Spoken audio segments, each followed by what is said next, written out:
आणि एक महत्त्वाची बातमी 10च्या बातम्यांच्या सुरुवातीलाच हाती येते ती म्हणजे दसऱ्याच्या दिवशी पंकजा मुंडे यांना सभेकरता परवानगी मिळाली आहे। मात्र पंकजा मुंडे यांना भगवान गडावर नव्हे तर गडाच्या पायथ्याशी सभा घ्यावी लागणार आहे।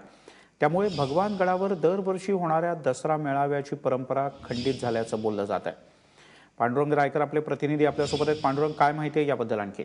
सर्वात महत्त्वाचं असं म्हणावं लागेल, कारण सर्वप्रथम जिल्हा प्रशासनानं जो भगवान गडाचा परिसर आहे त्या ठिकाणी माननीय ग्रामविकास मंत्री पंकजा मुंडे यांना परवानगी नाकारली होती।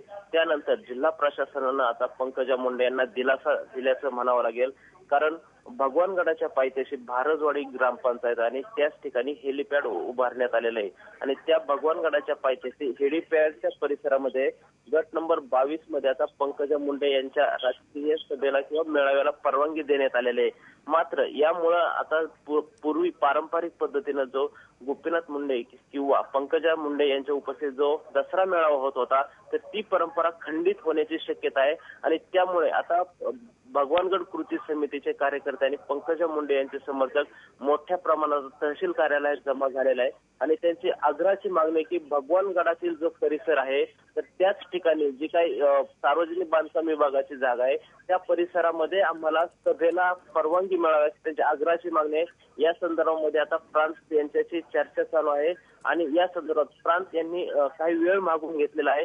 ते वरती वरिष्ठांशी चर्चा करत आहे आणि कोणत्याही परिस्थितीमध्ये आम्हाला भगवान गडावरती सभेला परवानगी मिळालीच पाहिजे असं कृती समितीचा दावा आहे आणि त्या संदर्भात मोठ्या प्रमाणात इथं आता तहसीलच्या समोर कार्यकर्त्यांची गर्दी झालेली आहे।